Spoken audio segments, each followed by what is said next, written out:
Hi everyone, welcome to my March TBR game. So I will give you a little update on how I did in February, and then we will get to playing the March game. In February I had, let's see here, I'll look at my paper. From my game I had 6 books on my TBR. And unfortunately, I only finished 2 of them. I had Ramage and the Drumbeat, which was a book set during a war, and I didn't get to that one, unfortunately. I had The Full Moon Coffee Shop, which was a random letter pick for the letter F, and I did finish this one, so that was successful. Then I had The Lords of the North by Bernard Cornwell. This was for a book that contains a real historical event or character, and I unfortunately didn't get to that one. I had The Vanished Birds by Simon Jimenez for a book by an LGBTQ plus author, and unfortunately I didn't get to that one. And what else did I have? Oh, I had Peacocks of Instagram by Deepa Rajagopalan, which was for a book published in 2024. And that one I did finish this month. The last one that I had was The Shadow of the Gods by John Gwynne. And I am halfway through that one right now, so unfortunately can't count that as completed, but I am going to be finishing it in the next week. So of the 6 books on my TBR, I managed to finish 1, 2.5. But this month was a little bit odd because I also was doing Polarathon, which is put on by J.D. Ray Reads. So I was reading books for those prompts, and I was kind of focusing more on those. So some of these did fall by the wayside. I told you during my February game that I was also doing the Buzzword Challenge from Books and Lala and the BTS Book Club Challenge off of Twitter. And for those ones, for the water prompt, I had The Devil in the Dark Water by Stuart Turton. I didn't get to that one yet, so I will be reading that one this coming month. And I had Scarlet by Stephen Lawhead for a skyline, because there's a tree line right there.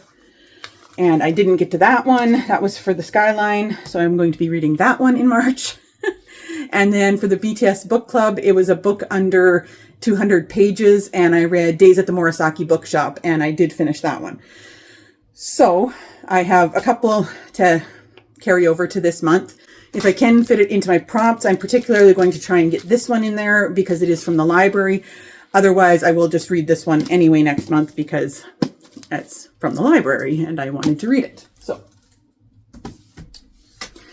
So that's the little update, and I will be filming a actual update for the month where I tell you everything that I read and my thoughts on it in a little bit. But for the month of March, let's get to going on to this TBR game. So my little Eeyore ended up here at the end of last month after having gone down a chute. Because I didn't finish my TBR, I don't get to pull a reward, but I will give you guys a quick rundown of what the different cards are and how you play the game. And then if you go to the link in the description and up in the corner, you can see the full rules where I just explain the game and show the board and everything.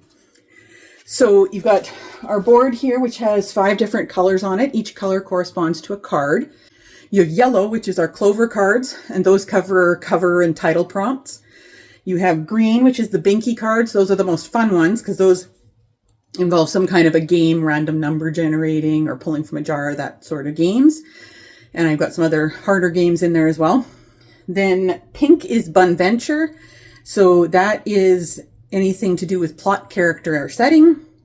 Brown is Mr. Bund, which has to do with the author or with the publishing and some of those kind of bookish related things. And then the blue is the pellet cards, which is mainly genre. And I say mainly genre because it doesn't, sometimes I have other genres. So like I'll have, say, a book set in the Viking Age, which is technically historical fiction, or it could be historical fantasy, but it's set during a certain time period. So that's the basic rules. And let's go ahead and get started and do roll number 1. So it looks like Mr. Raven here is going to help me today, aren't you, Raven? Okay, so here's my box. And I got my dice, a regular 6-sided dice. And we are going to roll a 2. And I'm going to pick that up because I have a feeling somebody's going to try and steal it. I guess I should have mentioned that I do 5 rolls. Unless I go down a chute, then I have to add a roll. If I go up a ladder, I get to pick a reward card. So we got a 2. So 1, 2. That is yellow. Yellow is our clover cards. So cover and title. So I will go pick a yellow card. We have our clover cards right here. Yeah, there you are. Clover cards. So I'm going to just shuffle them all up. I always put back in the cards that I did the previous month, even though it might be fun to leave them out so I can get new cards every time. Although I've only once, I think, doubled up. So shuffle them up, cut the deck, and take the top card. And I will show it to you guys first. Hopefully that focuses. Choose a book with a bird on the cover. Okay, I will see what I have and come back to you guys. Okay, so I thought about doing the Vanished Birds just because it has the word bird on the cover, but it doesn't actually have a bird on the cover, so I should probably save that one for a different prompt. But I did find this one, which I had been planning to read this month anyway, and I've been just really, really looking forward to this book, like you have no idea. And that is Water Moon by Samantha Soto Yambao. And if you look closely, you can see that there are little birds up here. Hopefully that's focused. And so I am going to read that one. This book it's set in Tokyo, and it's about a woman who inherits her father's pawn shop, but it's not a regular pawn shop. Most people will walk through the door and find a ramen restaurant, but only the chosen ones who are lost will find a pawn shop where they can pawn their life choices and deepest regrets.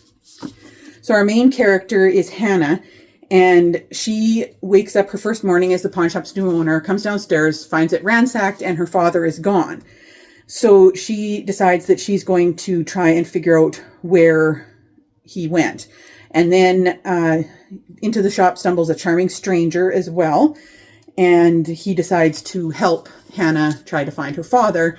And from what I understand, there's magical elements to it. It says they must journey through the mystical world to find Hannah's father and the stolen choice by way of rain puddles, rides on paper cranes, the bridge between midnight and morning, and a night market in the clouds. So it just sounds so good. And I've just been loving this style of fiction lately. So I'm really looking forward to that one. So I'm glad that one has birds on the cover. All right, let's go ahead and do roll number 2. Hey, Raven, we're going to do the second roll. All right. We got a 1. We're really moving across the board now. Okay, let's see where that takes us. So a 1, we'll take little Eeyore here to his pink card. I know these kind of look red, but it's I was limited in my paint colors when I was using watercolor, so it's supposed to be pink. Anyways, so that is a pink card, which is Bun Venture. So my Bun Venture cards, in other words, a bunny adventure. So I will shuffle these up, and then we will cut the deck, pick the top card, and I will show you guys.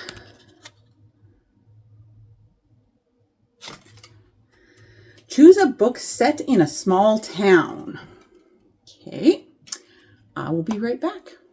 For the prompt to choose a book that's set in a small town, I ordered in at the library The Survivors by Jane Harper. Now, this is the only Jane Harper I haven't read yet. I absolutely adore her books. So I am looking forward to this one. This one is about a guy named Kieran Elliott, and he comes home to the small town where he grew up, where his parents still live by the sea. And it says his life was changed forever on a day a reckless mistake led to devastating consequences. Then he revisits with his small family, or with his young family, to the small coastal community, and he has an absent brother, and then there's a body discovered on the beach and a sunken wreck, and it just sounds super interesting. So I've been wanting to read that one for a long time. I loved The Lost Man that I read in January, and last year The Dry was my favorite book of the year. So I'm really enjoying Jane Harper's writing. So I am going to take a minor intermission to just run out and check the water trough that I'm filling for the horses, and then I'll be back with roll number 3. Okay, Raven, are you ready for roll number 3? All right, here we go.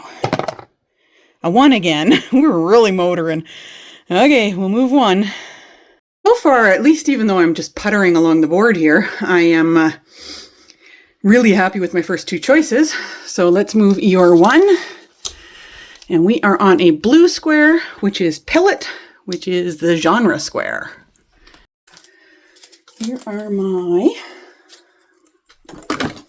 I throw them.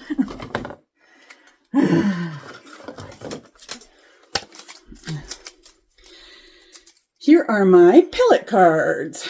So I will go ahead and shuffle these up.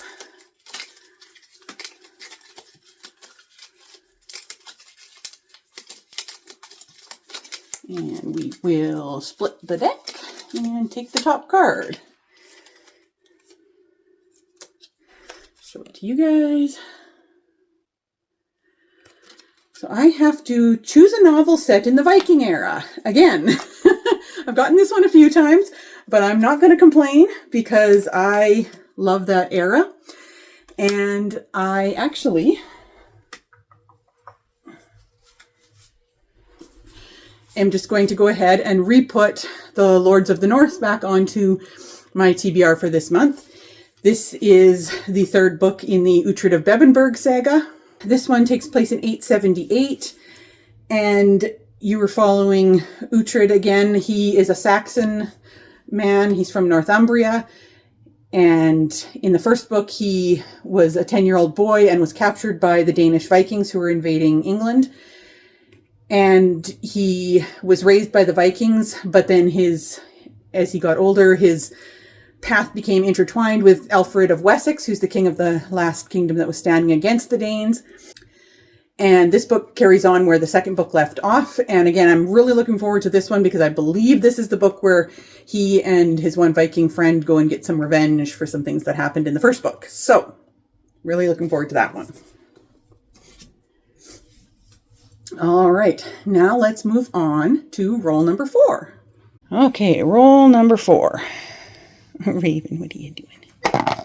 Oh, we finally got something more. We got a 4. What do you think, Raven? We finally got something else. You're so silly.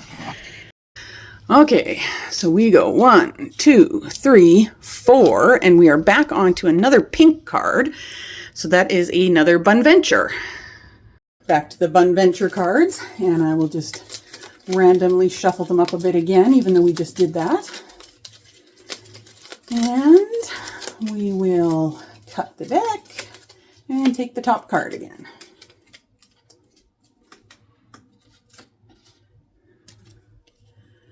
Here we go. So I have to choose a book with a main character who is over 30. Okay, I will pick something and also help my dad bring in his groceries, and I will be back. So for a choice for a book where the main character is over 30, I'm going to read Emily Wilde's Map of the Otherlands. This is the 2nd book in the Emily Wilde trilogy, and I have been wanting to read this ever since I read the first one last year. This one continues with Emily and her colleague Bamblebee's story, and Emily is a scholar of fairy folklore, and they call her a dryadologist. She studies the fairy and the fae folk, and she has written, in the first book, she's working on her comprehensive encyclopedia of fairies and gets into some crazy trouble with Bumblebee. And this one continues their story, and I'm really looking forward to it. And Emily is in her 30s, so that works perfectly. So I will add that one. Now, hopefully, this will be the final roll, fifth and final roll, unless I hit that dang chute again that I hit last time. So let's hope. Okay, roll number 5. We got a 3. Okay. So 1, 2, 3, and bing, bing, bing, bing, bing. We are on my favorite spot, which is the Binky Square. So I'm going to play some kind of a game. So here are my Binky cards. And like I said, these are all some sort of a game. So either like, well, last time I got one where I had to pick a book, randomly generate a letter and then pick a book that started with that. I know I have some in here for picking games, or picking a book based on artwork, or picking a book based on pulling a card out of the old Pictionary game and things like that. So some of them can be difficult and some of them can be pretty simple. So we'll take this one, show it to you guys. Roll 2 dice. The sum of the dice must equal the end of the publication year. If I get an 11 or 12, I'll do a new roll, and the 10 is the 0. Who came up with these? It was me. Oh boy, this is going to be fun. Okay, let's see what I come up with. So the sum of the dice must equal the end of the publication year. All right. Okay, so the pair of dice that I have are just these little guys, but I'm going to roll them here. So I got a 3. So whatever I read has to have been published in something ending with a 3. So that could be 2003, 2013, 2023. So I will have a look and get back to you. So for my book that was published in a year ending with 3, I am actually going to read Starter Villain by John Scalzi. I have been wanting to read this one. It's on my 24 for 2024, and it was published in 2023. And I was able to get it ordered in at the library, so that should come in a week or so. And it looks really fun. It's about a guy named Charlie, and he ends up inheriting his long-lost uncle's supervillain business. And all I really know about it is that it involves cats, unionized dolphins, hyper-intelligent talking spy cats, and a terrifying hench person. So, and I've heard John Scalzi is really funny, and I've been wanting to get into his stuff. So that is what I am going to read for that one. So that's my 5 rolls for my TBR for this month. And then I also am participating again in the Buzzword Readathon, or the Buzzword Challenge from Books and Lala. So for March, the cover prompt is books on the cover. And for that one, I'm going to be reading one called The Book That Wouldn't Burn by Mark Lawrence. I don't know much about it other than that it's a fantasy and it kind of sounded interesting and had a big library on the cover with books. Then I have to read one that has the other buzzword one is the word thing. So I'm going to be reading Just One Damned Thing After Another by Jodi Taylor. This one, I'm not 100% sure what I think it's the first book in a series, and it deals with these historians, I believe, who time travel back into history to study things. And it sounds like it's supposed to be quite humorous, and it's the beginning of a series, so we'll see. And then I have to, for the BTS Book Club Challenge, it is to read a book that reminds you of BTS's school era, which was their first era of albums that they did. And what makes me think of the school era is the fighting against the status quo. And songs like Bapse, which is about people who aren't born with a silver spoon in their mouth and have to work twice as hard, but aren't going to stay stuck down. And that's what the school era reminds me of. So I chose to read War Bunny by Christopher St. John. I got this book in January, this one and the sequel, and then there's a third one coming out soon. But this is right up my alley. What happens when a bunny fights back? I love this review. A rebel rabbit turns the world of predators and prey on its head in this debut fantasy. An entertaining, imaginative, post-apocalyptic scenario with special appeal for animal lovers. So essentially what the story is, from what I gather, is that it's a world where humans no longer exist and the animals are in charge of everything. And you have a young rabbit named Anastasia who does not want to just accept that rabbits have to be prey animals. So she decides to start fighting back. And it looks like it would be right up my alley as someone who has Watership Down as their all-time favorite book. So it says it's a fierce and cozy adventure. So let's go with that. So that's the ones that I'm going to read for the 3 challenges. Plus I have to catch up again, like I said, on The Devil in the Dark Water by Stuart Turton for February's Water Words, and Scarlet by Stephen Lawhead for February's Skyline prompt on the cover. And, oh yes, the other thing that I always do is I always pick a book of short stories out of my collection of short stories to read every month. And last month I had picked Man Descending by Guy Vanderhaeghe. This was his first book. It was originally published in 1982, and I am going to continue reading this one next month because I did only get the first story read. And I will continue with that one and finish that one this month. So that should be everything for my game. And I will see you guys soon on my next video. I will be recording my wrap up after this weekend. I've got a busy weekend and it was kind of a busy week last week. And then I will have a few other fun things coming for you guys. So I will see you guys soon on my next video. Bye.